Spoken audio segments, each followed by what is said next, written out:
नमस्कार दोस्तों, आप सभी का फिर से स्वागत है हमारे चैनल कोमल भक्ति आराधना में। आप सभी को निर्जला एकादशी की हार्दिक शुभकामनाएं। आइए सुनते हैं निर्जला एकादशी की पौराणिक व्रत कथा। पौराणिक कथाओं के अनुसार महाभारत के संदर्भ में निर्जला एकादशी की कथा मिलती है, जो इस प्रकार है। एक बार यूं हुआ कि सभी पांडवों को धर्म, अर्थ, काम और मोक्ष के लिए महर्षि वेद व्यास ने एकादशी व्रत का संकल्प करवाया। अब माता कुंती और द्रौपदी सहित सभी एकादशी का व्रत करने लगे, लेकिन भीम खाना खाने के मामले में प्रसिद्ध थे और उन्हें बहुत भूख लगती थी। उन्हें भूख बर्दाश्त से बाहर होती, इसलिए उनके लिए महीने में 2 दिन उपवास रखना बहुत कठिन था। जब पूरा परिवार उन पर व्रत रखने का दबाव डालने लगा, तो इस युक्ति को ढूंढने लगे कि उन्हें भूखा न रहना पड़े और उपवास का पुण्य भी उन्हें मिल जाए। अब आई इस विपत्ति का समाधान भी उन्होंने महर्षि वेद व्यास से ही जाना। भीमसेन वेद व्यास जी ने बताया कि बुद्धिमान पितामह, मेरी उत्तम बात को सुनिए। राजा युधिष्ठिर, माता कुंती, द्रौपदी, अर्जुन, नकुल और सहदेव ये सभी एकादशी को कभी भोजन नहीं करते और मुझे भी हमेशा यही करने को कहते हैं। भीमसेन, तुम भी एकादशी को ना खाया करो, किंतु मैं उन लोगों से यही कहता हूँ कि मुझसे भूख नहीं सही जाएगी। भीमसेन की बात सुनकर व्यास जी ने कहा, यदि तुम्हें स्वर्गलोक की प्राप्ति अभीष्ट है और नरक को तुम दोषी समझते हो, तो दोनों पक्षों की एकादशियों को भोजन मत किया करो। भीमसेन बोले, महाबुद्धिमान पितामह, मैं आपके सामने सच्ची बात कहता हूँ। एक पितामह भीमसेन बोले, पितामह, एक बार भोजन करके भी मुझसे व्रत नहीं रहा जाता, तो मैं फिर पूरा दिन उपवास कैसे रख सकता हूँ। मेरे उदर में व्रत नामक अग्नि सदा प्रज्वलित रहती है। अब जब मैं अधिक भूखा होता हूँ, तभी जब तक मैं खाना नहीं खाता तब तक मेरी भूख शांत नहीं होती। इसलिए महामुनि, मैं वर्ष भर में केवल एक ही उपवास कर सकता हूँ। ऐसा उपवास जिससे स्वर्ग की प्राप्ति भी सुलभ हो जाए। इसे करने से मैं कल्याण का भागी भी हो सकूं। ऐसा कोई एक व्रत निश्चय करके मुझे बताओ, मैं यथोचित रूप से इसका पालन करूंगा। व्यास जी बोले, ज्येष्ठ मास में जो एकादशी हो, उसका यत्न पूर्वक निर्जला व्रत करो। केवल कुल्ला या आचमन करके मुख में जल डाल सकते हो। उसको छोड़कर किसी प्रकार का जल विद्वान पुरुष मुंह में नहीं डालते, अन्यथा व्रत भंग हो जाएगा। एकादशियों को सूर्योदय से लेकर दूसरे दिन के सूर्योदय तक मनुष्य जल का त्याग करे तो ये व्रत पूर्ण रूप होता है। तदंतर द्वादशी को प्रभात काल में स्नान करके ब्राह्मणों को विधि पूर्वक जल और स्वर्ण का दान करें। इस प्रकार सब कार्य पूरा करके जितेंद्रिय पुरुष ब्राह्मणों के साथ भोजन करें।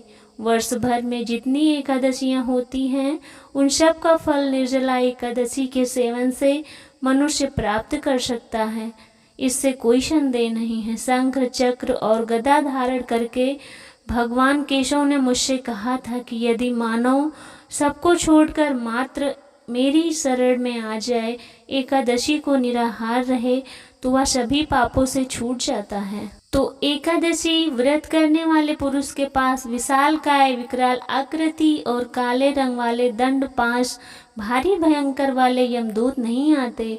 अंतकाल में पीताम्बरधारी, सौम्य स्वभाव वाले, हाथ में सुदर्शन चक्र धारण करने वाले, मन के समान वेगशाली विष्णु दूत आखिर इस वैष्णव पुरुष को भगवान विष्णु के धाम में ले जाते हैं। अतः निर्जला एकादशी को पूर्ण यत्न करके उपवास और श्री हरि का पूजन करो। स्त्री हो या पुरुष, यदि वो मेरु पर्वत के बराबर भी महान पाप किया है, तो इस एकादशी के प्रभाव से सब भस्म हो जाता है। जो मनुष्य उस दिन जल के नियम का पालन करता है, वह पुण्य का भागी होता है। ऐसे ये पहर में कोटि कोटि स्वर्ण मुद्रा दान करने का फल प्राप्त होता है। मनुष्य निर्जला एकादशी के दिन स्नान, दान, जो भी करता है वह सब अक्षय होता है। ये भगवान श्री कृष्ण का कथन है। निर्जला एकादशी को विधि पूर्वक उत्तम रीति से उपासना करके मानव वैष्णव पद को प्राप्त कर लेता है। जो मनुष्य एकादशी के दिन अन्न खाता है वह पाप का भोजन करता है। इस लोक में वह चांडाल के समान है और मरने पर उसको दुर्गति प्राप्त होती है। और जो ज्येष्ठ मास की निर्जला एकादशी का उपवास करके दान करके वह परम पद को प्राप्त होता है। जिन्होंने एकादशी को उपवास किया वे सभी ब्रह्म हत्यारे, शराबी, चोर या गुरुद्रोही होने पर भी सभी पापों से मुक्ति पाते हैं। कुंती नंदन निर्जला एकादशी के दिन श्रद्धालु स्त्री पुरुषों के लिए जो विशेष दान और कर्तव्य विहित हैं उन्हें सुनो। उस दिन जल में शयन करने वाले भगवान विष्णु का पूजन, जल में धेनु का दान करना चाहिए अथवा प्रत्यक्ष धेनु या धत में धेनु का दान करना उचित माना जाता है। जितना हो सके उतना दक्षिणा दो। मिष्ठान द्वारा यत्न पूर्वक ब्राह्मणों को संतुष्ट करना चाहिए। ऐसा करने से ब्राह्मण अवश्य संतुष्ट होते हैं। ब्राह्मणों के संतुष्ट होने पर श्री हरि मोक्ष प्रदान करते हैं। उन्हें संतुष्ट होने पर विष्णु भगवान इतने खुश होते हैं कि जिन्होंने श्रम, दम और दान में व्रत होते हुए भी श्री हरि की पूजा और रात्रि में जागरण किया, इस निर्जला एकादशी का व्रत किया, उन्होंने अपने साथ में बीती हुई 100 पीढ़ियों और आने वाली 100 पीढ़ियों को भगवान वासुदेव के परम धाम में पहुंचा दिया। निर्जला एकादशी के दिन अन्न, वस्त्र, गौ जल, सैया, सुंदर आसन, कमंडल तथा छाता दान करना चाहिए। जो श्रेष्ठ तथा सुपात्र ब्राह्मणों को जूता दान करता है वह सोने के विमान पर बैठकर जाता है।